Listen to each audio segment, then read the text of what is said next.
Au titre de notre ministère, ce matin au Conseil des ministres, nous avons fait le point de la situation du budget et de la trésorerie.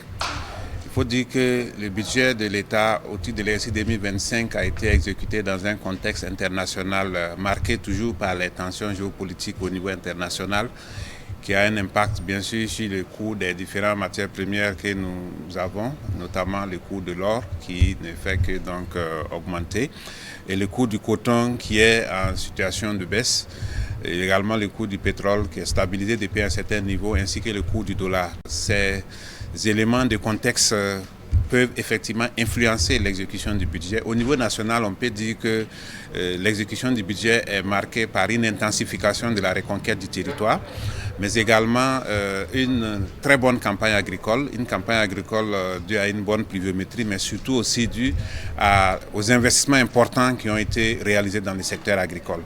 Et à côté, nous avons une reprise progressive de l'industrialisation qui permet donc de renforcer davantage le secteur secondaire. Et aussi au niveau des infrastructures, nous constatons qu'il y a des grands travaux d'infrastructures qui ont été entamés, qui impactent de façon globale donc l'économie. Alors il faut dire qu'en ce qui concerne donc l'exécution du budget, au 30 septembre 2025, nous avons pu mobiliser en termes de ressources intérieures 2500 milliards, soit un taux de 105% par rapport aux prévisions, et soit une progression de 388 milliards entre septembre 2025 et septembre 2024. Donc ça veut dire qu'on a fait une progression de 388 milliards en termes de recouvrement des recettes. Et bien sûr, ces nombreux efforts qui ont été fournis dans les recouvrements ont permis d'appuyer une très grande partie de la dette intérieure. Il faut dire qu'à la date du 30 novembre, nous pouvons être satisfaits du niveau d'exécution donc des dépenses en ce qui concerne la dette intérieure, parce que de janvier à fin novembre, il a été payé près de 1200 milliards de dettes intérieures. Et donc, ce qui fait que le solde aujourd'hui est à 161 milliards. Et si on compare l'année passée à la même période, nous étions à 370 milliards. Donc, il y a eu une évolution assez significative. Et on peut également noter qu'en ce qui concerne les dettes dont les ordres de paiement sont arrivés au Trésor, il n'y a que les dettes de l'année 2025 et que nous continuons d'exécuter. Il faut noter que la dette est dynamique.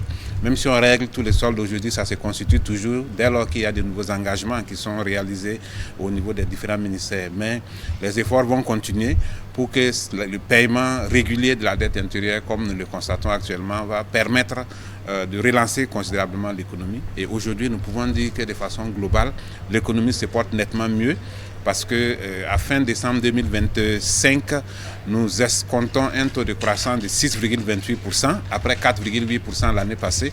Donc il y a un progrès significatif qui a été réalisé. En ce qui concerne l'inflation, il faut dire qu'on a effectivement maîtrisé l'inflation sur toute la période. Quand vous prenez l'année 2022, nous étions à 14,1% de taux d'inflation, ce qui était quand même très élevé. Et en 2023, nous sommes passés donc à 0,7%, 2024, 4,2%. Et cette année, la tendance que nous sommes en train d'observer selon les derniers cadrages, nous allons vers une déflation.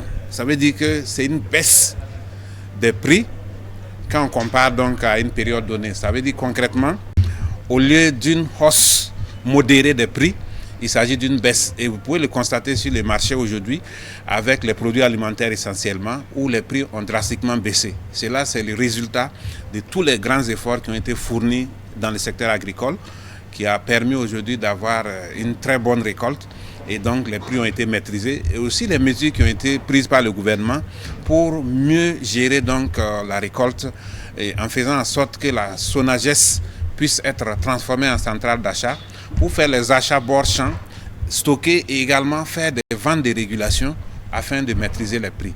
Donc c'est une tendance qu'on est amené à consolider et faire en sorte que les différents efforts qui ont été fournis par les différents départements ministériels, sous l'impulsion bien sûr des camarades présidents du FASO, puissent nous permettre de dégager des marges importantes au regard des ambitions importantes que nous avons pour l'année 2026, ambitions en termes d'infrastructures importantes à réaliser, ambition également en termes d'industrialisation et bien sûr ambition en termes de consolidation des acquis dans le secteur agricole.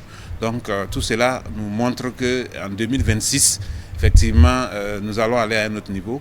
Et bien sûr, il faut que les efforts qui sont déjà en cours puissent continuer afin que nous puissions dégager les marges nécessaires pour consolider tous ces acquis.